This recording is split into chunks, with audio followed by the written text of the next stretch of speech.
비춰라. 채로든 밤 밝게 비춰라. 빛의 사자들이여,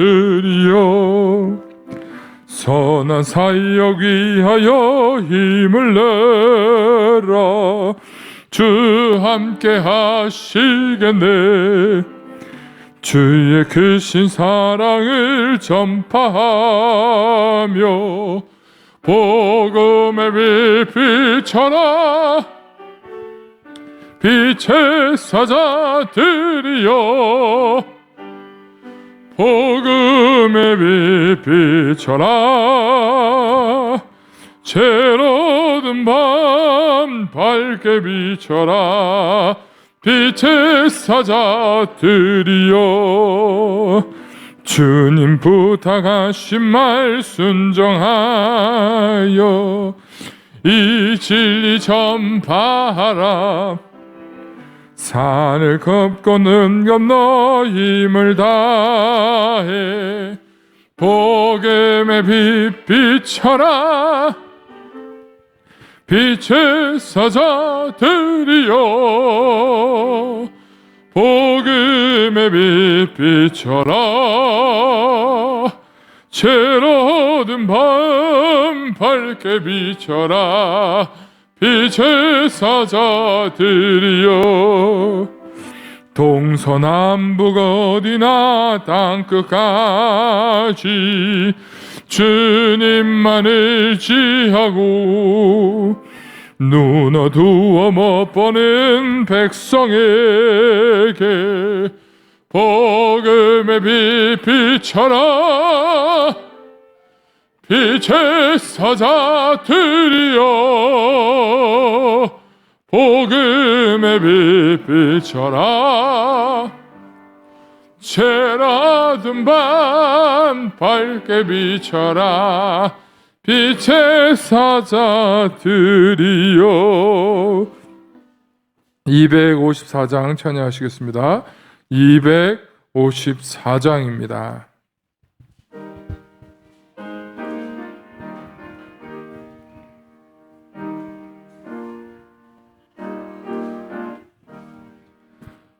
내 주의 보혈은 정하고 정하다.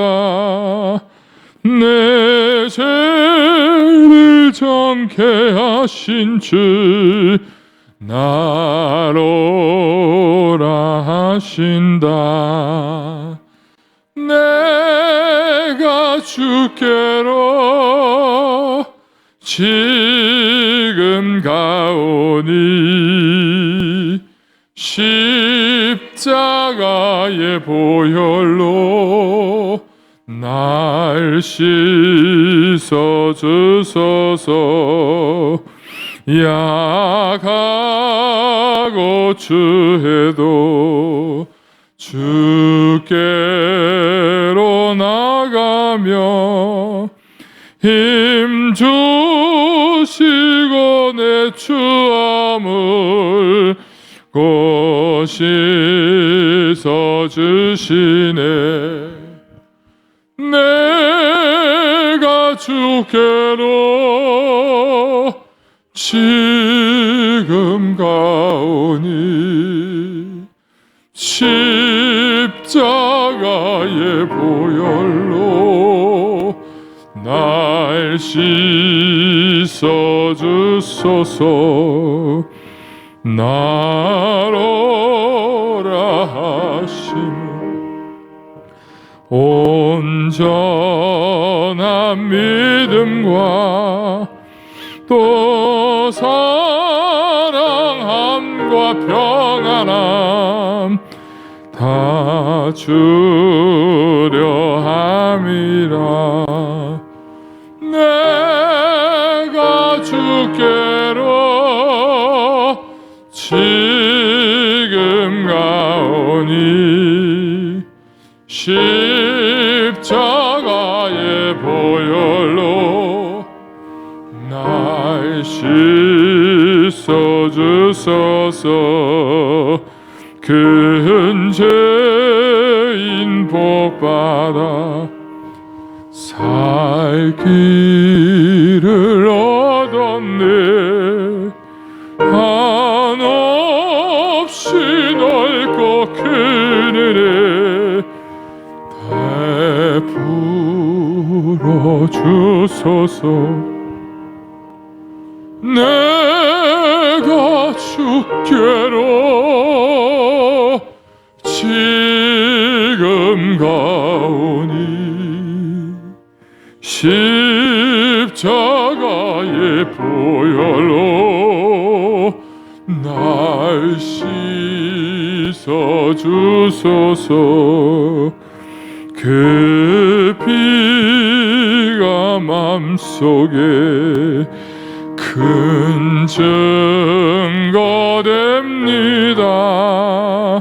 내 기도 소리 들으사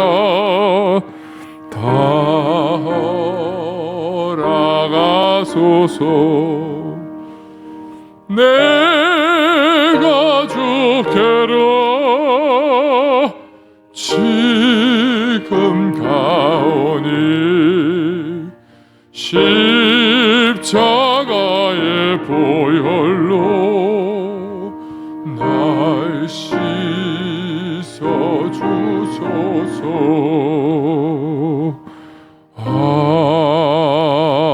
아멘. 438장 찬양하시겠습니다. 438장입니다.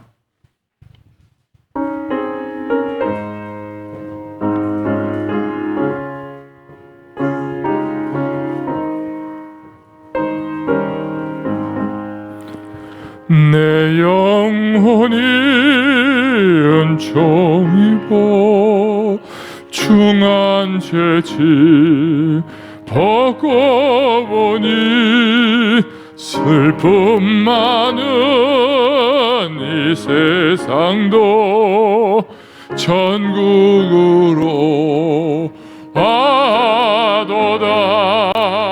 할렐루야 찬양하세. 내 모든 죄 사함받고 주 예수와 동행하니 그 어디나 하늘나라. 주의 얼굴 뵙기 전에 멀리 뵈던 하늘나라 내 마음속에 이루어지니 날로 날로 가깝도다.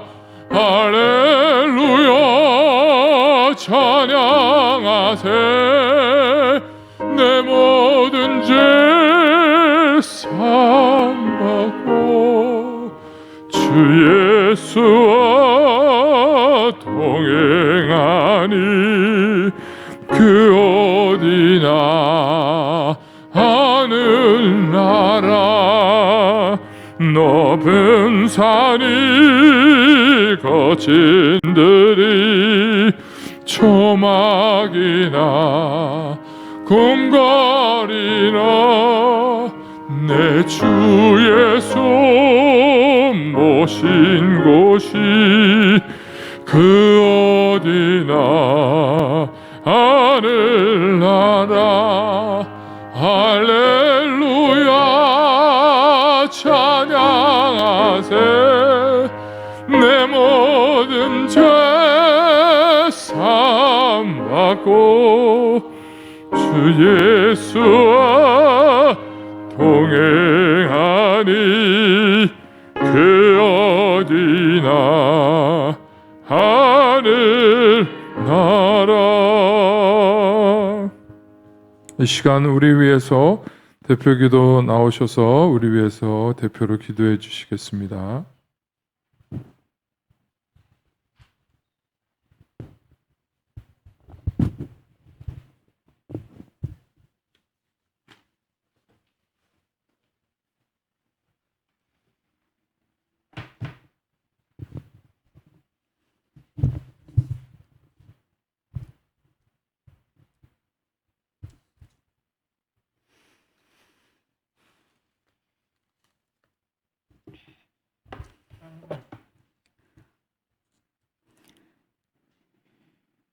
참 소망이 없는 우리 인생들에게 그리스도의 대속의 구속으로 말미암아 새 생명을 주신 하나님 아버지 감사합니다. 구원받은 자 마땅히 감상하며 살아가야 할 인생들, 그러나 때로는 세상의 염려 속에서 순간순간 주의 은혜를 잊고 살고 있음을 고백합니다. 하나님, 너무나도 죄송합니다. 아버지, 지난주는 갈렙의 이 산지를 내게 주소서라는 말씀을 받았습니다. 갈렙은 신앙의 용사요 유다 지파의 족장이며 전에 가나안 땅을 정탐하러 갔던 12명 중에 한 사람으로서 여호수아와 함께 가나안 땅의 형편을 모세에게 믿음으로 보고한 자였습니다. 이스라엘 백성들은 광야에서 다 죽었으나 여호수아와 갈렙은 유일하게 생존하여 가나안 땅에 들어간 자였습니다. 크고 강한 아낙 자손이 살고 있는 헤브론 땅을 어느 지파라도 두려워서 점령하기 힘든 땅을 헤브론을 갈렙은 여호수아를 의지하여 믿음으로 간 자기에게 허락해 주기를 여호수아에게 간구하였습니다. 그의 요구는 이적 욕망이 아닌 하나님의 뜻과 약속에 충실하려는 그의 신앙에서 나온 것입니다. 오늘날 우리에게도 아무리 크고 무서운 코로나가 우리 앞에 와서 교회를 점령하며 나약하게 만들고 흩어지게 할지라도 갈렙의 믿음처럼 주님의 공동체도 이 세상의 시험 앞에 두려움 없이 이겨나가게 하여 주시옵소서. 많은 어려움 가운데서도 하나님의 은혜로 주님의 공동체가 잘 세워져 가매 하나님 아버지 너무나도 감사드립니다. 늘 주님의 교회가 깨어 기도하는 교회, 말씀으로 잘 세워져 가며 영혼을 살리는 교회, 성도가 서로를 배려하며 내 몸처럼 사랑하는 교회, 성령이 충만한 교회, 은혜가 넘치는 교회, 진리가 살아 역사하는 주님의 공동체가 되게 하여 주시옵소서. 하나님 아버지, 우리 각 부서마다 은혜 주시고 다음 세대를 믿음의 유산을 기업으로 주며 그런 복된 주님의 교회가 되게 하여 주시옵소서. 오늘 또 말씀의 은혜 받고 갈렙처럼 큰 용사가 되어 이 시대를 능히 이겨나가는 용사 되게 하옵소서. 오늘 또 주신 말씀을 통하여서 우리가 하나님 앞에 더 영광된 삶을 살아가기를 소원하는 모든 성도들 앞에 오늘도 주님을 더 기억하며 주님을 찬양하는 주의 백성들이 되기를 예수님의 이름으로 기도합니다. 아멘.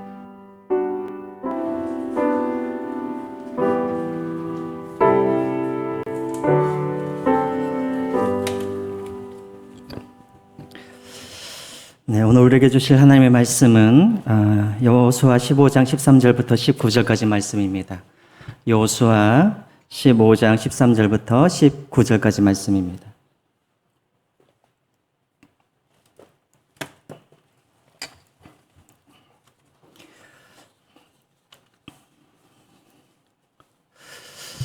우리 한 절씩 교독하겠습니다. 여호수아 15장 13절부터 19절 말씀 한 절씩 교독하겠습니다.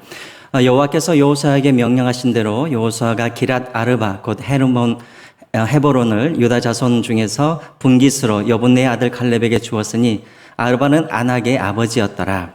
갈렙이 거기서 아낙의 소사인 그 세 아들 세세와 아만과 달메를 쫓아내고 거기서 올라가서 드빌 주민을 쳤는데 드빌의 본 이름은 기랏세벨이라.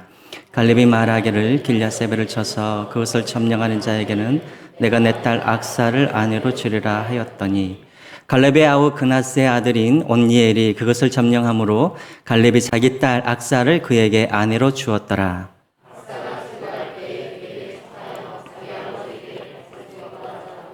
나귀에서 내림에 갈렙이 그에게 묻되 내가 무엇을 원하느냐 하니 함께 읽겠습니다. 이르되 내게 복을 주소서 아버지께서 나를 내게 땅으로 보내시오니 샘물도 내게 주소서 하매 갈렙이 윗샘과 아랫샘을 그에게 주었더라. 아멘. 네, 우리 옆 사람들과 한번 같이 인사하겠습니다. 만나서 너무나 반갑습니다. 우리 같이 한번 인사할까요? 네, 반갑습니다. 일주일에 한 번 만나는 것도 반갑지만 이게 3일날 만나니까 더 반갑잖아요. 그렇죠? 네. 지난주에는 아까 우리 권사님이 기도해 주셨던 것처럼 갈렙이 하나님께서 모세를 통해서 약속하신 그 헤브론 땅을 나에게 제비 뽑기 전에 자기에게 달라라고 그렇게 이야기하는 요청하는 그런 장면을 우리가 보았습니다. 여러분 이 헤브론이라는 이 땅은 영적으로도 아주 그 중요한 땅이죠. 여러분 여기에는 누구의 무덤이 있죠? 이 헤브론 땅에는 우리가 잘 알고 있는 막벨라 골이 바로 이 헤브론 땅에 있었습니다. 여러분 이 무덤에는 그럼 누가 자고 있습니까? 아브라함도 있고 또 사라, 이삭, 또 리브가, 야곱 이 사람들이 여기에 다 이 무덤 속에서 그들이 자고 있었습니다. 그러니까는 참으로 이스라엘에게는 너무나 중요한 그런 땅이었죠. 이제 이후에 이제 갈렙이 이 땅을 정복하고 이 헤브론은 또 이제 그 도피성이 되어지기도 하고 또 먼 훗날 이제 다윗이 있었을 때는 다윗이 계속해서 사울로부터 이게 도망다니지 않습니까? 그리고 이제 사울이 죽자마자 다윗이 이제 유다 지파의 왕이 되죠. 유다 지파의 왕이 돼서 바로 이제 이 헤브론 땅을 이제 그 수도로 삼습니다. 그리고 이 헤브론 땅에서 7년 동안 다윗이 왕으로 있으면서 이제 계속해서 이 영역을 넓혀가면서 결국은 7년 후에 온 이스라엘을 다 통일을 하게 되어지죠. 그 전에 7년 동안 이 수도가 어디였냐면 바로 이 헤브론 땅이었습니다. 그러니까 헤브론 땅은 아주 영적으로나 정치적으로 중요한 그런 땅이었던 것이죠. 자, 그 땅을 이제 갈렙이 오늘 본문에 보면 그 땅을 이제 정복하는 그런 장면들을 오늘 다루고 있습니다. 먼저 여러분 15장 전체적인 그런 내용을 한번 살펴보겠습니다. 사실은 우리가 15장을 다 읽어야 되는데 이걸 다 읽으면 오늘 여러분들이 집을 갈 수가 없어요. 그래서 딱 그 중간에만 읽었는데 한번 15장 한번 보여주시죠. 지금 15장을 보시면 1절부터 2절까지는 뭐에 대해서 나와 있냐면 유다 지파가 분배받을 땅의 그런 경계선을 이야기를 하고 있습니다. 그래서 남쪽으로는 이제 광야, 제가 지도를 준비를 못했는데 남쪽으로는 광야까지가 경계선이고 동쪽으로는 여러분들이 이제 좀 지도에 대한 이해가 있으신 분들은 사해 요단강 있죠. 요단강 사해.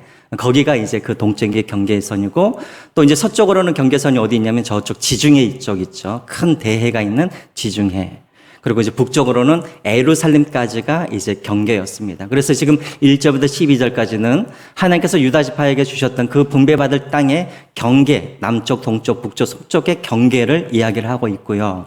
그 다음에 이제 13절부터 19절까지는 우리가 읽었던 것처럼 갈렙이 헤브론과 그리고 드빌이라는 이곳을 정복하는 그런 장면들이 나오고 있고, 그 다음에 20절부터 62절까지는 이제 유다 자손들이 차지할 그 구체적인 성들에 대해서 나오고 있습니다. 성이 몇 개가 나오냐면 바로 122개가 나옵니다. 그래서 122개의 성들이 62절까지 이제 빼곡하게 그렇게 기록되어 있죠. 여러분 이제 우리가 15장부터 16장, 17장, 19장까지 보면은 계속해서 이제 도시들이 나오고 이제 지역들이 나와요. 이것들을 이렇게 읽으려고 그러면 너무나 힘이 들죠. 근데 여러분 우리가 읽을 때는 너무나 지루한 그런 지명들이지만 만약에 여러분들이 만약에 이스라엘 백성들이라고 한다면, 만약에 여러분들이 유다 지파라고 한다면 여러분들이 15장을 읽을 때 여러분들은 어떤 마음을 읽을 것 같으세요? 아마 기분이 좋겠죠. 또 막 두근거리는 마음으로 15장을 읽었겠죠. 왜 그렇습니까? 15장에 나와 있는 이 땅은 이제 이 지파들이 유다 지파들이 이제 계속해서 후대까지 영원히 자신들의 소유가 될 그런 땅인 것이죠. 저는 한 번도 이렇게 뭐 분양을 받아본 적은 없습니다. 그런데 여러분 분양을 받아보면은 막 마음이 막 떨린다고 하죠. 저는 안 받아봐서 잘 모르겠지만. 근데 지금 15장은 뭐냐면 바로 이들이 이제 살 그 땅을 분양을 받고 있는 그런, 순간인 것이죠. 그러니까 당첨을 이제 이렇게, 제비뽑기를 하고 있는 거예요. 그러니까 얼마나 떨리겠습니까? 할 수만 있으면 좋은 성, 또 할 수만 있으면 좋은 땅이 내 땅이 되었으면 좋겠다. 이런 마음으로 아마 15장을 그렇게 읽었을 것입니다. 자, 그런데 여러분 여기서 이제 한 가지 좀 우리 안에 질문이 있다면, 여러분, 이 12지파의 장자가 누굽니까? 장자. 네? 루벤이죠, 루벤. 자, 그럼 12지파의 장자가 루벤인데, 여러분 보시면은 지금 15장, 이제 처음으로 지금 이제 분배를 하고 있는데, 누구에게 먼저 분배를 해주냐면 지금 누구에게 먼저 분배를 하고 있어요? 루벤 지파에게 분배를 하고 있는 것이 아니라 지금 유다 지파에게 먼저 분배를 하고 있죠. 자, 그 다음 걸 한번 보여주시겠어요? 제가 준비한 것 한번 보시죠. 여러분, 실질적으로 지금 이 이스라엘 백성들에게 이제 그 분배를 할 때, 실제적인 분배 내용이 어디에 나와 있냐면 14장부터 19장까지가 실제적인 분배 내용들이 나오고 있어요.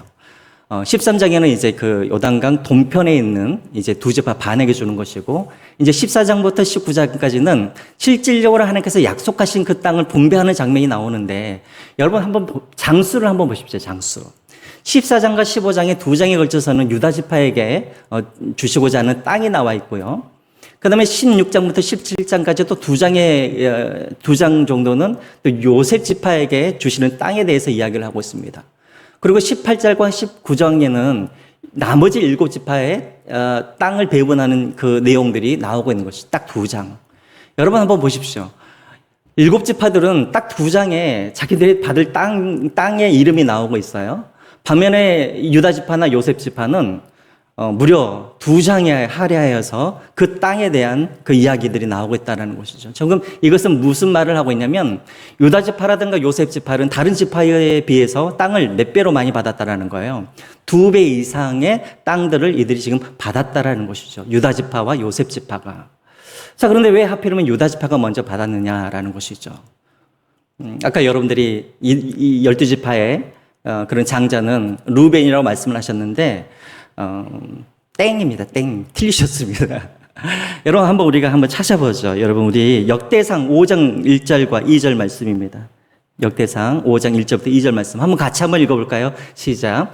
이스라엘의 장자 루벤의 아들들은 이러하니라. 루벤은 장자라도 그의 아버지의 침상을 더럽혔으므로 장자의 명분이 이스라엘의 아들 요셉의 자손에게 돌아가서 족보의 장자의 명분대로 기록되지 못하였느니라. 유다는 형제보다 뛰어나고 주권자가 유다에게서 났으나 장자의 명분은 요셉에게 있느니라. 누가 장자라고요? 사실은 문자적으로 보면 루벤이 장자이긴 한데 그 장자의 명분이 누구에게 옮겨졌냐면 요셉에게 그렇게 옮겨졌다라는 것이죠. 우리가 다 알고 계시죠. 창세기 49장에 보면은 야곱이 이제 마지막 죽을 때 유언을 할 때 이 요셉에게 이렇게 유언을 하는 장면들이 나옵니다. 여러분 왜 첫 번째 루벤은 장자권을 왜 뺏겼습니까? 1절에 나와 있던 것처럼 무엇 때문에? 아버지의 침상을 더럽혔기 때문에 그랬었죠. 비라라는 그 서모와 통간을 하게 됨으로 말미암아 야곱이 아버지의 침상을 더럽혔기 때문에 루벤을 갖다가 이렇게 이제 장자의 명분에서 이제 지워버리게 됩니다. 자, 그러면은 루벤이 빠지면 그 다음에 장자가 누굽니까? 바로 시몬이죠. 그 다음에 레이죠. 근데 왜 시몬과 레이에게는 또 이렇게 장자권을 안 주었습니까? 네. 혹시 왜 그랬죠?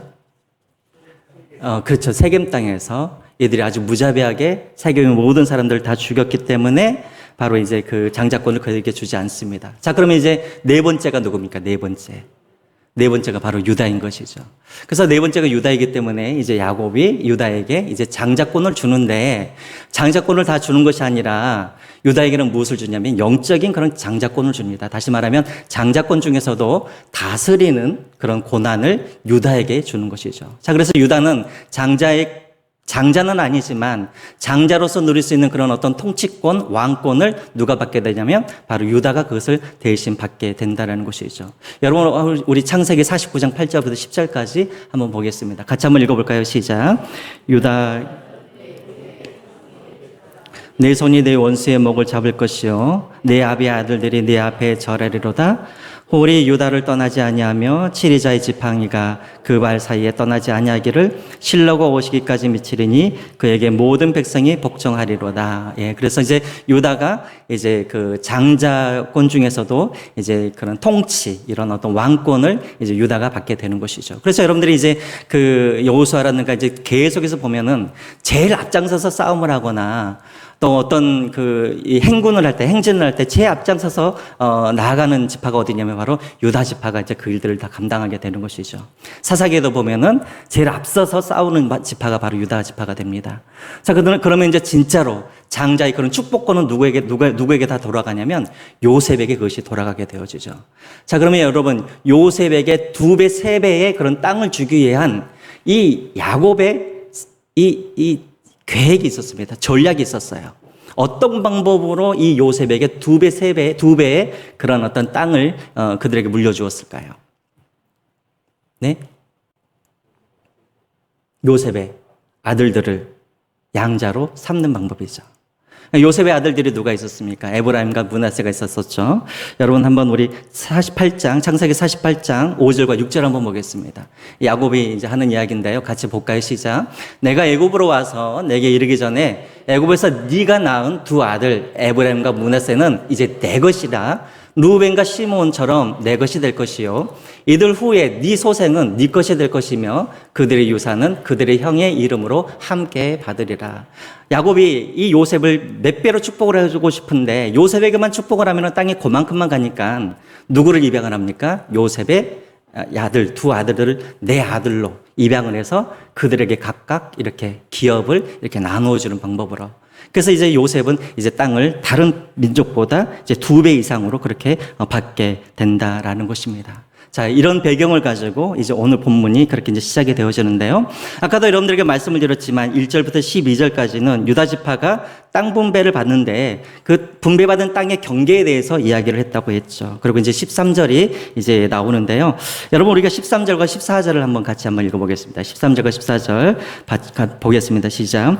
여호와께서 여호수아에게 명령하신 대로 여호수아가 길앗 아르바 곧 헤브론 유다 자손 중에서 분깃으로 여분네 아들 갈렙에게 주었으니 아르바는 아낙의 아버지였더라. 갈렙이 거기서 아낙의 소생 그 세 아들 곧 세세와 아히만과 달메를 쫓아내고라고 되어 있습니다. 여러분 이제 13장부터는 본격적으로 갈렙이 비록 85세였지만 이제 헤브론 땅으로 부하들을 데리고 가서 이제 그 땅을 정복하는 그런 내용들이 나오고 있습니다.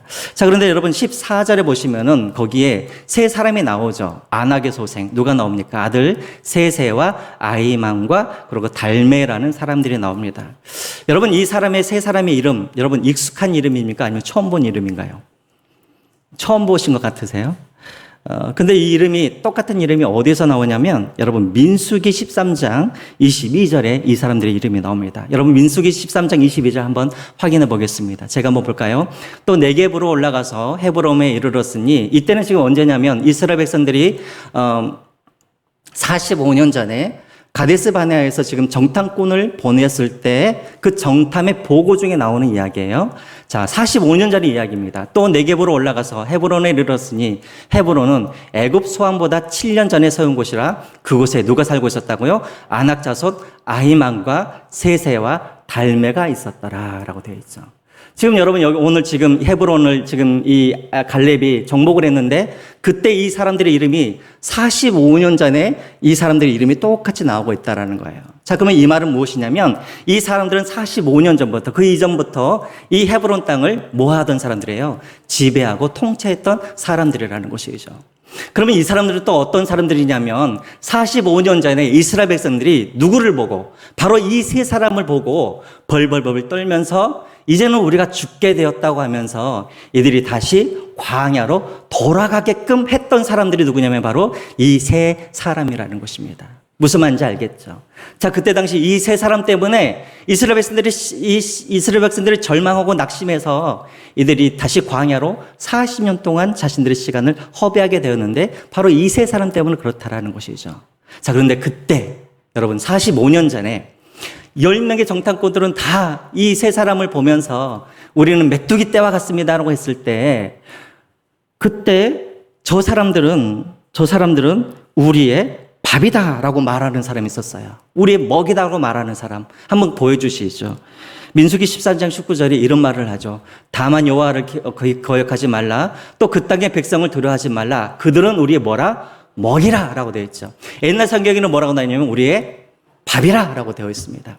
자, 이것을 누가 말을 했냐면 바로 갈렙이 이때 당시 이 이야기를 했다라는 거예요.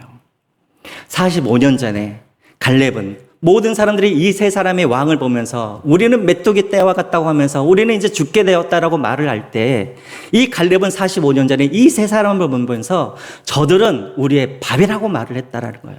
그런데 놀라운 것은 45년 후에 저들은 나의 밥이라고 했던 그 사람들을 누가 갈렙이 실질적으로 헤브론에 올라가서 이 세 사람을 어떻게 했어요? 밥처럼 먹어버렸다라는 거예요. 여러분 놀라운 것이죠. 45년 전에 갈렙이 이 고백을 했을 때 설마 내가 저 땅에 가서 정말 내가 저 땅의 사람들을 내 밥이라고 여기면서 내가 정복을 할 것이다 라고 생각을 했었을까요? 아마 상상하지 못했을 거예요. 근데 그렇게 고백을 하고 45년 후에 되돌아보니까는 바로 내가 밥이라고 했던 그 사람을 이제 정복하게 되었다라는 것입니다. 여러분 이것은 우리에게 주시는 영적인 교훈이 있죠. 여러분 하나님은 우리가 믿음으로 고백을 하면 우리는 그것을 잃어버리고 우리는 그것을 기억하지 못할지라도 하나님은 그것을 다 듣고 계신다라는 거예요. 그리고 하나님은 그것을 다 기억하고 계신다라는 거예요. 여러분 어떻게 우리가 그것을 알 수 있냐면 민수기 14장 28절 한번 보십시오. 그때 가데스 바네아에서 하나님께서 이렇게 말씀하시죠. 한번 같이 읽어볼까요? 시작. 그들에게 이르기를 여호와의 말씀에 내 삶을 두고 맹세하노라. 너희 말이 내 귀에 들린 대로 내가 너에게 행하리라. 그래서 실질적으로 하나님께서 들리시는 대로 그렇게 행하셨죠. 어떻게? 우리는 메뚜기 떼와 같습니다. 우리는 이제 죽게 되었습니다. 했던 그 사람들 다 광야에서 어떻게 합니까? 죽도록 하나님께서 내버려 두셨죠. 자, 그런데 그때 저들은 우리의 밥입니다라고 그렇게 믿음으로 고백했던 이 갈렙이 어떻게 됩니까? 하나님께서 그 고백을 기억하시고 하나님은 이 갈렙을 통하여서 그 믿음의 고백대로 그 헤브론 땅을 정복하도록 하나님께서 하셨다라는 것이죠. 여러분 이처럼 우리가 말을 하는 것 여러분 이렇게 중요하다라는 거예요. 여러분 말이라는 것은 그냥 말이 나오는 것이 아니라 우리 안에 차고 넘치는 것들이 말을 통하여서 그것들이 나오는 것이죠. 내 안에 믿음이 있으면 그것이 말로써 믿음의 고백이 되어지는 것이죠. 여러분 마을에서 어떤 믿음의 고백이 안 나오고 불평과 원망이 나온다는 건 뭐냐면 그 사람의 말이 잘못된 것이 아니라 무엇이 잘못되어 있다는 거예요. 그 마음이 잘못되어 있다는 것이죠. 마음에 불신이 있고 마음에 하나님에 대한 그런 확신이 없고 하나님의 그런 섭리와 인도하심에 대한 불확신이 있기 때문에 그것이 무엇으로 나타나는 거예요? 말로 나오는 거예요. 원망과 불평으로. 여러분 우리가 그러하기에 우리가 늘 살아갈 때 우리가 함부로 그렇게 부정적인 말, 원망하는 말, 또 불신의 말 이런 말들을 우리가 좀 조심했으면 좋겠습니다. 여러분 우리는 잃어버릴지라도 하나님은 그것을 다 듣고 계시고 기억하고 계시고 또 우리가 믿음으로 고백하는 것처럼 하나님은 그 일들을 성취해 가시는 하나님이라는 것입니다. 여기에 계신 여러분 모두는 믿음의 고백을 할 수 있는 그리고 그 믿음의 고백대로 날마다 성취해 가시는 여러분들이 되시기를 주님의 이름으로 부탁드립니다. 자, 그래서 여러분 계속해서 보겠습니다. 자, 그런데 여러분 여기서 또 한 가지 우리가 또 이상한 것을 발견하게 되어지는데요. 지금 이제 갈렙이 지금 이제 그 정복한 이 헤브론 땅은 사실은 갈렙이 처음 정복한 땅은 아니에요. 여러분들이 성경책을 읽으시면서 기억하시는지는 모르겠지만 여호수아 11장에 보면은 우리가 몇 주 전에 우리가 보았는데 여호수아 11장에 보면은 이 땅은 갈렙이 정복하기 전에 이미 여호수아와 그 12지파들이 이미 정복했던 땅이었습니다. 우리 한번 볼까요, 여러분? 여호수아 11장 21절과 22절 우리 한번 확인해 보시죠. 볼까요? 시작. 그때 여호수아가 가서 산지와 또 뭐가 나옵니까? 헤브론과 또 드빌과 아납과 유다 온 산지와 이스라엘 온 산지에서 아낙 사람들을 멸절하고 그가 또 그들의 성읍들을 진멸하여 바쳤으니 이스라엘 자손의 땅에서는 아낙 사람들이 하나도 남지 아니하였고 가사와 가드와 아스돗에만 남았더라. 여러분 좀 이상하죠? 이미 여호수아 11장에 보면은 여호수아가 이미 이 헤브론 땅을 다 뭐 했다라고요? 다 정복했다라는 거예요. 자, 그러면 정복을 했으면 굳이 15장에서 이 갈렙이 또 정복할 필요가 없잖아요. 근데 왜 또 갈렙이 두 번째로 그 땅을 다시 정복을 했을까요? 지금 제가 무슨 이야기를 하는지는 알고 계시죠? 예. 제가 혹시라도 또 제 말을 잘못했을까봐. 그쵸? 이미 정복을 했는데 왜 또 갈렙이 정복을 합니까? 대체 그러면 11장과 15장 사이는 대체 어떤 일들이 벌어졌냐는 것이죠. 여러분, 제가 여러분들에게 이야기를 했지만 12장 이전에 그 정복전쟁은 각 지파별로 하는 정복전쟁이었습니까? 아니면 12지파들이 함께 연합하여서 하는 정복전쟁이었습니까? 함께 연합하여서 하는 정복전쟁이었죠. 자, 저기에서 예를 들자면 헤브론을 12지파가 정복을 했어요. 그거 다 멸절을 시켰어요. 그럼 이제 또 다른 도시를 또 정복하러 가야 되잖아요. 그럼 어떻게 해야 됩니까? 이 12지파가 다 우르르 또 다른 곳으로 가가지고 거기서 연합하여서 또 싸우게 되어지고 또 거기서 또 이기게 되어지면 또 다른 지역을 정복하기 위해서 12지파가 또 우르르 하고 그렇게 또 가게 되어집니다. 자, 그러면 이미 정복하였던 이 헤브론 땅 비어 있을까요? 안 비어 있을까요? 비어 있겠죠.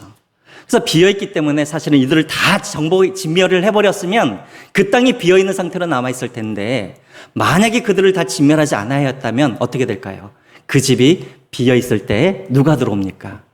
도망갔던 아낙 자손들이 다시 그 성으로 들어와 가지고 문을 잠그고 다시 이스라엘을 대적하는 그런 일들을 반복하게 되었다라는 것입니다. 다시 말하면 빈집이 되었을 때 아낙 자손들이 다시 와서 그 집을 채우고 있었다라는 것이죠. 여러분, 제가 혹시 미국에 있을 때 제가 이제 들었던 이야기인데요. 그 자동차의 도시 하면은 여러분 생각나는 도시가 어디입니까? 어딘가요? 디트로이트죠. 디트로이트. 들어보셨죠? 디트로이트. 디트로이트가 자동차의 도시인데요. 제가 있었을 때 10몇 년 전에 자동차로 아주 유명했던 이 디트로이트 도시가 자동차 사업이 이렇게 이제 하향 곡선을 이렇게 하면서 이 도시가 완전히 거의 폐허가 되어 버렸어요. 자, 그때 어떤 이제 광고들이 떴었냐면 도시에서 렌트를 해주는데 이제 집을 세를 내주는데 집주인들이 뭐라고 써놓냐면 1달러에 이 집에서 사십시오라는 이런 광고들을 막 붙여놨었어요. 여러분, 왜 그냥 집을 내버려 두면 되지 왜 1달러에 그 집에서 살도록 그렇게 했었을까요? 네? 빈집을 두면 어떻게 돼요? 그렇죠. 두 가지 이유가 있어요. 방금 우리 장로님이 말한 것처럼 빈집을 그냥 두게 되어지면 불량자들이 막 그 집에 들어와가지고 어떻게 하냐면은 마약하고 거기서 막 불 지르고 막 이런 일을 하는 거예요. 그러니까 누군가가 살면은 그런 일들이 없으니까 1달러라도 누가 와가지고 살아주기를 원하는 거예요. 자, 두 번째로는 집을 그냥 두면 어떻게 됩니까? 집에서 뭐가 자라나요? 풀들이 자라나고 막 가시엉키가 막 자라나면서 집이 완전히 폐허가 되는 것이죠. 그러니까 집주인들이 1달러에 주면은 비록 손해는 있지만 그럼에도 불구하고 1달러에 사람들이 와서 살도록 그렇게 광고를 붙였다라는 거예요. 여러분, 마찬가지입니다. 여기에 영적인 의미가 담겨져 있죠. 여러분, 우리도 마찬가지예요. 여러분, 우리가 예수 그리스도를 우리가 믿는 순간에는 성령님께서 우리 안에 들어오셔서 우리를 지배하고 계세요. 그런데 성령님께서 우리 안에 지배하고는 계시지만 그러나 성령께서 우리 안에 충만하게 계시려면 우리가 어떻게 해야 되냐면 성령님을 우리의 왕으로 주인으로 그렇게 고백을 하고 우리가 철저하게 성령님의 말씀에 순종하고 살 때 성령님이 우리 안에 충만하게 계시는 거예요. 근데 거꾸로 성령님을 나의 종으로 여기거나 그냥 손님처럼 여겨버리면 어떻게 되는가? 성령님이 우리 안에 충만하게 거할 수가 없는 거예요. 자, 그러면 성령님이 우리 마음 가운데 충만하게 거하지 않으면 어떤 일들이 벌어지냐면 다른 것으로 내 마음이 충만하게 되어진다는 것이죠. 육체의 소욕이라든가 안목의 정욕이라든가 육체의 정욕이라든가 이 세계 자랑들이 성령님께서 충만해야 할 그 자리를 그러한 것들로 채워진다는 것입니다. 여러분, 이것은 제 말이 아니라 누가복음 여러분 11장 24절에 예수님께서 말씀하신 바가 바로 이런 뜻이죠. 한번 같이 한번 읽어볼까요? 시작. 더러운 귀신이 사람에게서 나갔을 때 물 없는 곳으로 다니며 쉬기를 구하되 얻지 못하고 이에 가로되 내가 나은 내 집으로 돌아가리라 하고 와보니 그 집이 소재되고 수리되었거늘 이에 가서 저보다 더 악한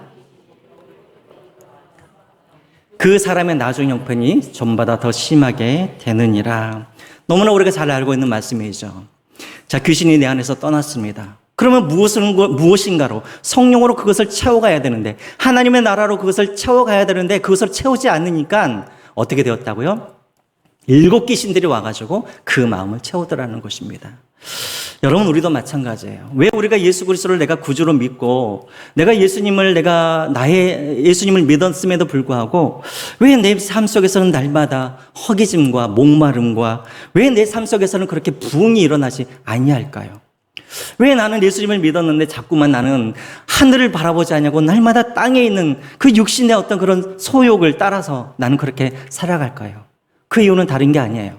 내 마음 가운데 채워질 것들로 채워지지 아니하고, 물론 성령님께서는 계시지만 마땅히 채워야 할 것들로 채워지지 아니하고 엉뚱한 것이 그것이 내 마음을 자리 잡고 있기 때문에 자꾸만 내 마음 가운데 풀이 자라고 가시엉키가 자라고 자꾸만 엉뚱한 것들이 내 안을 지배하고 있다라는 것이죠. 마치 여호수아가 그곳을 떠나자 안악자손이 다시 그 자리를 차지했던 것처럼 여러분, 우리 안에도 마땅히 채워야 할 그런 하나님으로 채워지지 아니하고 복음으로, 말씀으로 채워지지 아니하면 또 다른 안악자손이 우리 마음 가운데 들어와서 우리를 지배하고 하나님을 대적하게 되어진다라는 것입니다.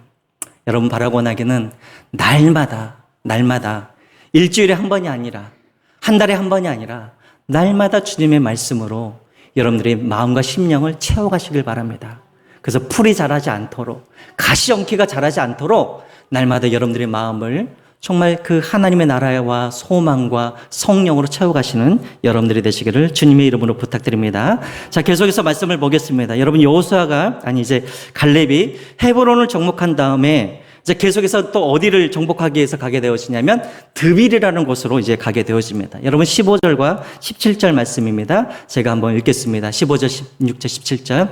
거기에 올라가서 드빌 주민을 쳤는데 드빌의 본 이름은 기랏세벨이라. 갈렙이 말하기를 기랏세벨을 쳐서 그것을 점령하는 자에게는 내가 내 딸 악사를 아내로 주리라 하였더니 갈렙의 아우 그나스의 아들 온니엘이 그것을 점령함으로 갈렙이 자기 딸 악사를 그에게 아내로 주었더라라고 되어 있습니다. 이제 헤브론을 다 정복했던 갈렙이 이제 어디를 치냐면 드빌이라는 곳을 이제 치게 되어지는데, 길앗세벨이라는 곳을 치게 되어지는데, 이때는 정령하는 방법이 또 달라요. 이때는 이제 그 갈렙이 직접 가는 것이 아니라 대신 이 싸움을 싸울 사람을 이제 모집하게 되어지는 것이죠. 여러분, 한번 상상을 한번 펴보시죠. 왜 갈렙이 직접 안 가고 대신 이 싸울 사람을 이렇게 모집을 했을까요? 왜 그랬을까요?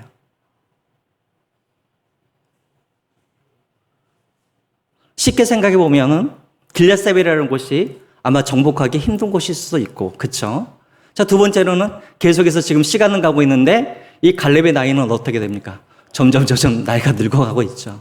그러니까 헤브론까지는 어떻게 해서든지 정복을 했지만 그 이후로는 아마 몸이 쇠약해서 그렇게 할 수 없었을 수도 있고요.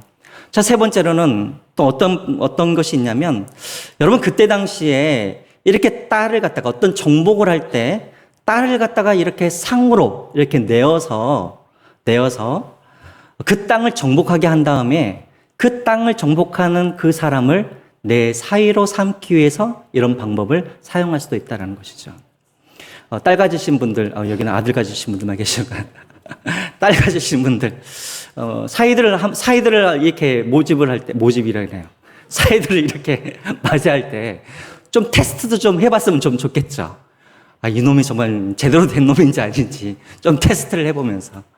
사실은 과거에 이 왕들이나 지도자들이 자기의 어떤 사이를 이렇게 삼기 위해서 어떤 테스트하는 방법 중에 하나가 무엇이었냐면, 어떤 전쟁이 일어났을 때 그것을 그 사람에게 한번 맡겨봄으로 그 사람이 계속해서 내 뒤를 이을 수 있는 사람인지 아닌지를 테스트하는 방법 중에 하나가 바로 이거였어요.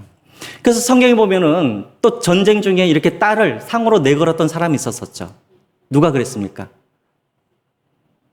누가 그랬잖아요. 저 누구를 쳐서 이기면 내가 우리 큰딸을 내가 주겠다 하면서. 사울이 그랬죠, 사울이. 누구와 싸울 때?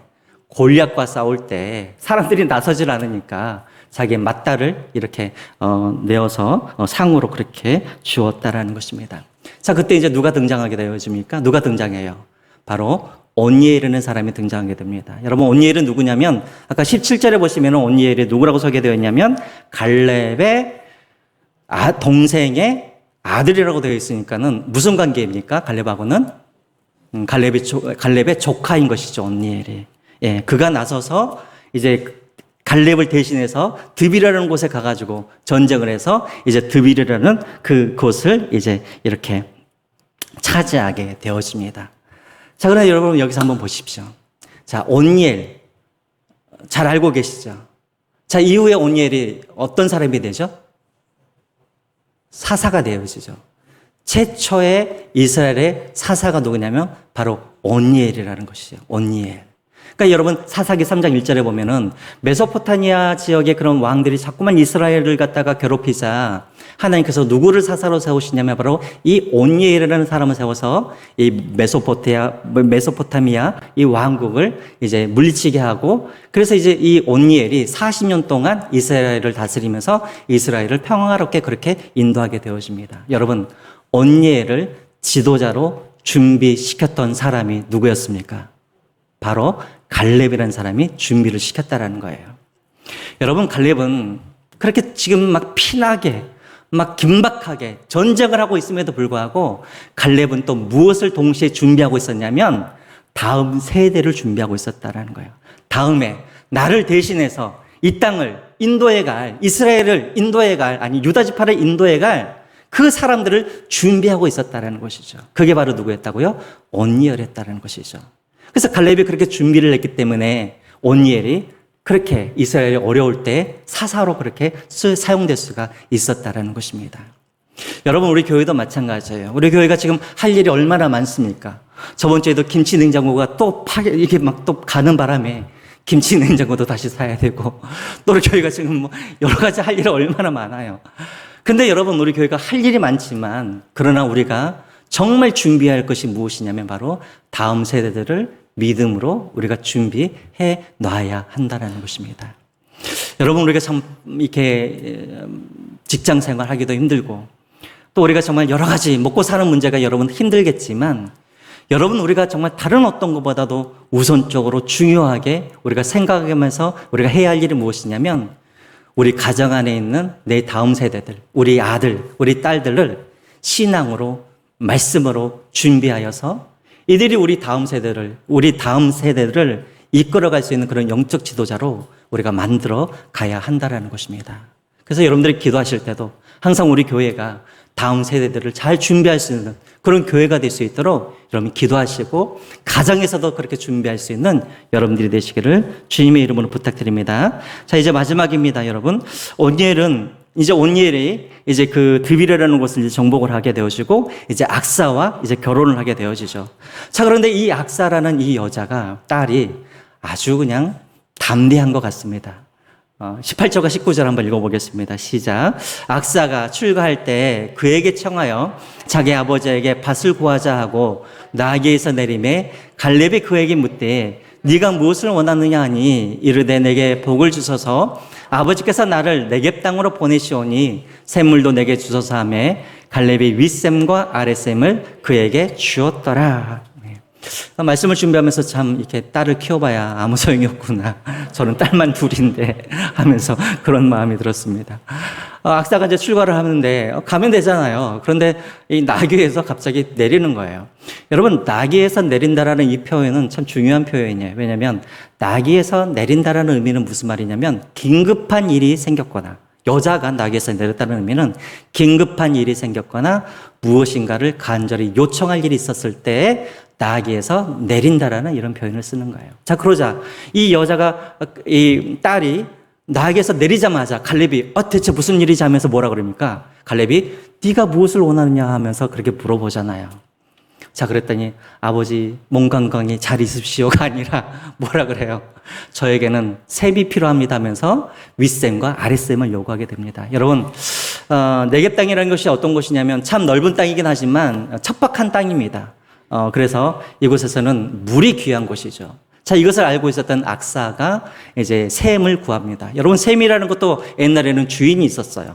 남의 샘에 가가지고 물을 함부로 퍼오면은 뭐가 일어나요? 전쟁이 일어나는 거예요. 자, 그래서 이 악사가 윗샘과 아랫샘을 자기에게 달라고, 내게 소유를 내게 해달라고 그렇게 이제 하는 것이죠. 자, 그러자 갈렙이 어떻게 합니까? 넉넉한 마음으로 딸에게 이제 그것을 주는 그런 내용들이 나오게 되어집니다. 자, 그러면서 이제 이야기가 끝나는데요. 여러분 한번 생각을 해보세요. 15장은 어떤 이야기가 나왔냐면 15장은 이스라엘 백성들에게 땅을 배분하는 이야기가 나오고 그리고 이스라엘 백성들에게 주었던 성읍의 이야기들이 나오고 있어요. 자, 그런데 갑자기 중간에 왜 이 갈렙이 헤브론을 정복한 이 이야기와 또 대단히 아주 개인적인 그런 이야기죠. 악사의 이런 스토리. 이런 스토리가 왜 중앙에 이렇게 나왔냐라는 거예요. 여러분, 우리가 성경을 읽을 때 이 스토리를 읽을 때요, 그 위치가 왜 이 이야기가 여기에 나왔는지 그 위치를 파악하는 것도 참 중요해요. 만약에 여러분들이 성경을 읽을 때 잘 이해가 안 되면 여러분들이 앞장과 뒷장을 한번 읽어보시면 돼요. 앞장과 뒷장을 읽어보면 왜 이 장에서 이 이야기가 나왔는지를 여러분들이 알 수가 있어요. 15장에 보면은 갑자기 유대 지파의 그런 어떤 땅 배분 이야기를 나오는데 갑자기 중간에 왜 갈렙의 이런 이야기가 나오고 악사의 이런 개인적인 이야기가 왜 여기에 나오고 있냐는 거예요. 왜 그랬을까요? 이것은 제가 계속해서 여러분들에게 말씀드리는 내용이긴 하는데요. 비록 여호수아가 갈렙에게 약속의 땅을 주었을지라도 그 땅을 받았다 그래서 내 땅이 되는 것이 아니라 어떻게 해야 된다고요? 전쟁을 하면서 내가 싸우면서 내가 그 땅을 내가 취해야 내 땅이 된다라는 거예요. 이해가 되시죠? 여러분, 그냥 하나님께서 주셨다 그래서 그것이 내 땅이 되는 것이 아니라 그 땅이 내 땅이 되려고 그러면 비록 약속의 땅이지만 내가 올라가서 저들을 치고 저들을 내어 쫓고 저들을 정복해서 그래야 뭐가 된다고요? 내 땅이 된다라는 것을 보여준다는 거예요. 여러분, 왜 이 중간에 이 이야기가 나왔냐면 여러분 이제 20절부터 쭉 62절까지 보면은 어떤 이야기가 나오냐면 유다 지파들에게 줄 122개의 성읍이 나오는데 이 성읍들은 이들이 그냥 취한 것이 아니라 다 어떻게 했다고요? 갈렙이 헬스본에 올라가 가지고 그 사람들을 치고 그 사람들을 쫓아내었던 것처럼 유다 지파들은 그 성읍을 자기 것들로 만들기 위해서 치열하게 그렇게 싸웠다라는 것을 이것을 모델로 보여주고 있다라는 것입니다. 여러분, 이것을 통하여서 우리가 알 수 있는 것들이 있죠. 여러분, 하나님이 물론 구원에 관련된 이 문제는 우리가 할 수 있는 일이 아무것도 없기 때문에 하나님께서 공짜로 그냥 우리에게 주셨지만 그러나 구원 이후에 성화의 과정 중에 우리가 하나님께서 약속하신 그 땅은 우리가 어떻게 내 것으로 만드냐면 오늘 갈렙처럼 우리가 치열하게 우리가 싸우면서 그 땅을 우리가 정복하면서 내 것으로 만들어야 한다라는 거예요. 우리가 은혜라고 그래서 우리는 그냥 가만히 있으면 하나님께서 주신다, 그렇게 우리가 착각해서는 안 된다라는 것입니다. 그렇죠, 여러분? 한번 생각을 해보세요. 왜 같은 하나님을 믿고 있고 나도 예배를 드리고 있고 나도 기도를 하고 있는데 어떤 사람들은 하나님을 매일매일 풍성하게 만나면서 정말 하나님과 풍성히 만나면서 부흥을 경험하고 날마다 풍성한 삶을 살고 있는데 또 어떤 사람은 동일한 하나님을 만나면서 또 동일하게 예배를 드리고 있으면서 불구하고 매일매일 목말라하고 매일매일 영적으로 배고파하고 허기지면서 살아가고 있는 그런 사람들이 있다라는 것이죠. 이 차이가 대체 어디서 나는가? 어디서 날까요? 바로 내가 비록 하나님의 약속의 땅이지만 그러나 치열하게 싸우는 사람과 그렇지 않은 사람의 차이가 바로 여기에 있다라는 거예요. 목사님, 그러면 그것이 너무나 인본적인 거 아닙니까? 라고 이렇게 물어볼 수도 있어요. 우리는 은혜의 종교인데 은혜가 뭡니까? 자격 없는 사람에게 하나님께서 거저 주시는 것인데 우리가 그렇게 싸워야 됩니까? 라고 아마 여러분들 중에는 그런 마음이 있는 분들도 있을 거예요. 여러분, 세상 사람들과 우리가 다른 점이 있어요. 세상 사람들도 치열하게 싸워야 되고 우리도 치열하게 싸워야 돼요. 근데 세상 사람들과 우리와 다른 점이 무엇이냐면 세상 사람들은 치열하게 싸워도 그 수고의 열매를 그들이 먹을 수도 있고 못 먹을 수도 있는 거예요. 그렇죠? 세상 사람들은 아무리 수고하고 아무리 열심을 해도 그 대가, 그 수고한 만큼 결실을 얻을 수도 있고 결실을 못 얻을 수도 있어요. 하지만 우리는 뭐가 다르냐면 우리는 이미 승리한 싸움을 우리가 참여하고 있는 거예요. 하나님께서 이미 주시겠다고 하는 것을 얻기 위해서 우리가 싸우고 있다는 거예요. 그러면 우리는 세상 사람들과 뭐가 다르냐면 우리는 싸우면 반드시 뭐가 있어요? 열매가 있다라는 거예요. 우리가 도망가지만 않으면, 우리가 포기하지만 않으면, 우리가 싸우기만 하면 반드시 하나님께서 우리에게 약속하신 그 땅을 우리에게 주신다라는 것입니다. 여러분, 그래서 여러분 악사를 한번 보십시오. 이 딸, 왜 이 딸에 여러분, 이 딸의 이야기가 나왔을까요? 악사도 갈렙과 똑같은 사람이에요. 그죠? 악사도 그냥 갈 수가 있는데, 그쵸? 나귀에서 굳이 내려가지고 아버지에게 가가지고 그 셈을 청구하고, 그리고 그 셈을 어떻게 합니까? 자기가 얻잖아요. 그쵸? 바로 이것을 보여주는 것이죠. 구하는 거예요. 청하는 거예요. 싸우는 거예요. 그래서 그 약속의 땅을 내 것으로 만드는 거예요. 그래서 여러분, 악사의 이야기가 그래서 나오는 거예요. 갈렙의 이야기도 그래서 나오는 거예요. 여러분, 가만히 있으면 그냥 약속의 땅이 내 것이 되는 것이 아니라 이처럼 구하고 청하고 싸우고 올라가고 점령하고, 그래야지 그 약속의 땅이 나의 땅이 된다라는 것입니다. 그래서 여러분, 마태복음 7장 7절과 8절에 예수님께서도 말씀하시죠. 우리 마지막으로 한번 읽어보겠습니다. 마태복음 7장 7절과 8절 말씀 읽겠습니다. 시작. 구하라, 그러면 너에게 주실 것이요. 찾으라, 그러면 찾을 것이요. 문을 두드리라, 그러면 너에게 열릴 것이니 구하는 이마다 얻을 것이요. 찾는 이가 찾을 것이요. 드리는 이에게 열릴 것이니라. 하나님이 너무나 깍쟁이 같지 않으세요? 그냥 다 알아서 주시면 되지. 왜 자꾸만 구하라 그러고 찾으라 그러고 문을 두드리라고 그러십니까? 이게 바로 우리가 해야 할 일이라는 것이죠.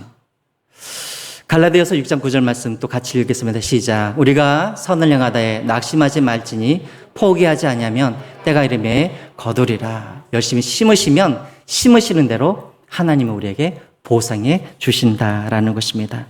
여러분, 이제 말씀을 맺겠습니다. 하나님은 우리에게 이미 은혜로 싸울 수 있는 모든 무기를 다 주셨어요. 성령도 주셨고, 은사도 주셨고, 달란트도 주셨고, 건강도 주셨고, 물질도 주셨어요. 우리가 싸우지 말아야 할 이유가 없어요. 두려워할 필요가 없어요. 도망갈 필요가 없어요. 왜? 하나님이 싸울 모든 무기를 다 주셨기 때문에.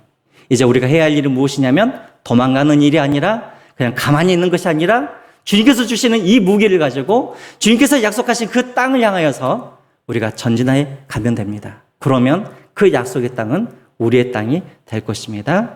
여러분, 그렇게 최선을 다하여서 약속의 땅을 취하시는 여러분들이 되시기를 주님의 이름으로 부탁드립니다.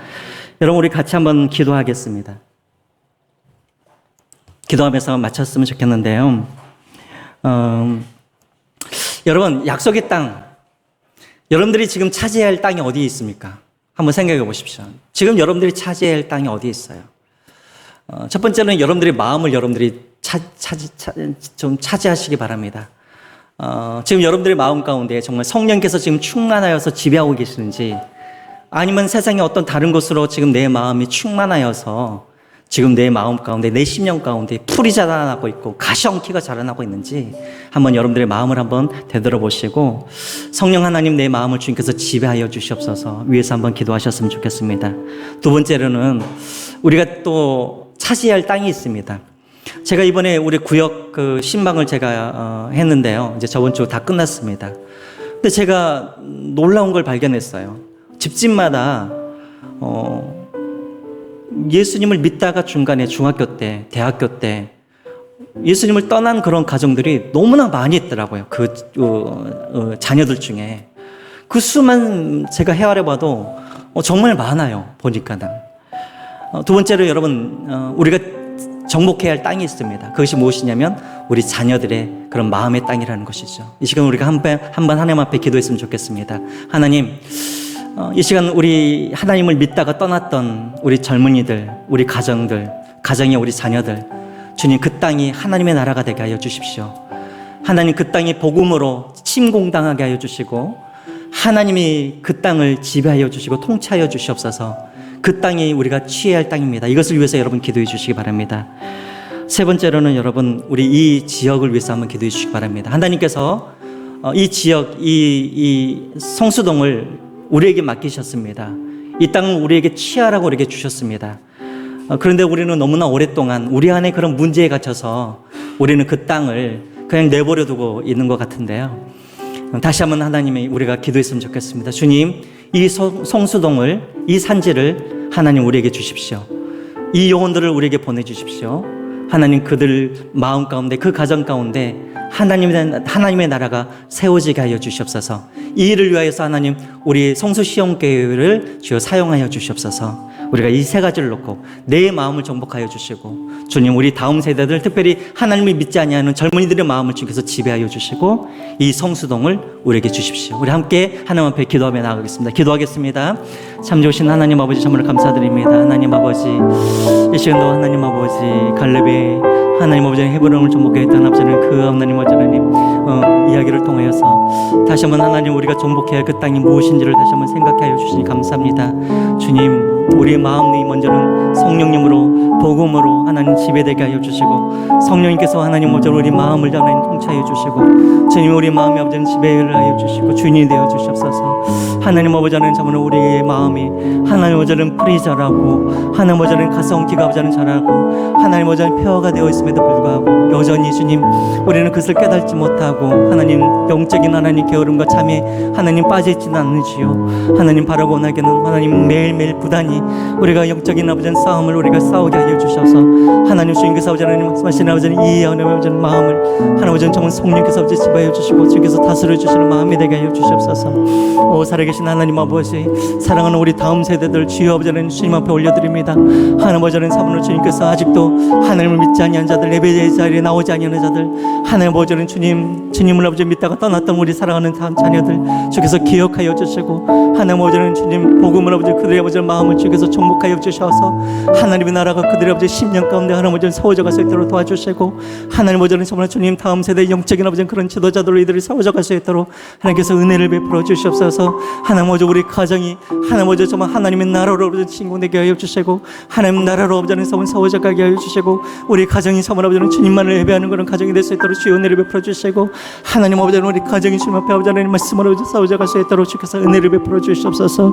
오 하나님 아버지는 이 성수동을 우리에게 주셨사온데 하나님 아버지는 우리가 영적으로 아버지 깨어있지 못하고 우리 하나님 아버지 우리 문제만 아버지 갇혀서 늘 하나님 아버지는 정말 그 주님이 주신 사명들을 감당하지 못했던 것을 용서하여 주시고 다시 한번 하나님 아버지 우리가 영적으로 깨어 다시 한번 우리가 영적으로 부흥을 경험하게 해주시고 다시 한번 하나님 그 주신 아버지 이 땅에 그런 사명을 회복하게 해주시고 그 땅을 아버지는 복음으로 점령할 수 있는 저희가 되게 하여 주시고 하나님 나라를 아버지 싸워갈 수 있는 아버지는 저희가 될 수 있도록 주의 은혜를 베풀어 주시옵소서.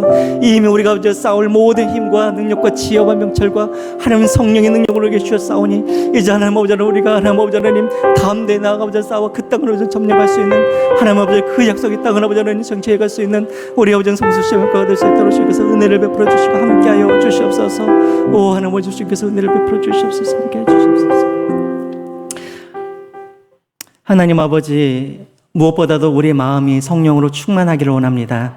하나님 우리 마음 가운데 하나님 풀이 자라고 가시엉키가 자라고 있음에도 불구하고 여전히 우리가 그것을 깨닫지 못하고 게을러서 하나님 영적인 잠만 자고 있지는 않은지 우리 자신들을 다시 한번 되돌아보게 하여 주시고 성령 하나님을 우리의 왕으로 주인으로 섬기며 주님께서 정복하시고 주님께서 통치하시는 그런 마음이 될 수 있도록 주여 은혜를 베풀어 주시옵소서.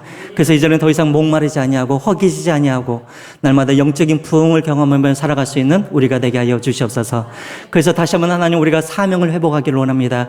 우리가 기도가 회복되어지기를 원합니다. 우리가 예배가 회복되어지기를 원합니다. 그래서 하나님 우리가 영적인 군사로 다시 한번 거듭나게 하여 주셔서 우리 자녀들에게 복음을 증거할 수 있도록 도와주시고 또 이 성수동에 잃어버린 영혼들에게 복음을 전하고 하나님 치열하게 우리가 영적인 싸움을 싸우게 하여 주셔서 이 성수동을 온전히 하나님께 드릴 수 있는 하나님 우리 모든 성도들이 되게 하여 주시옵소서. 하나님 우리의 마음이 우리 자녀들의 마음이 우리 가정이 이 성수동이 온전히 하나님 나라가 세워지게 하여 주시고 하나님 나라로 확장되어지게 하여 주시옵소서.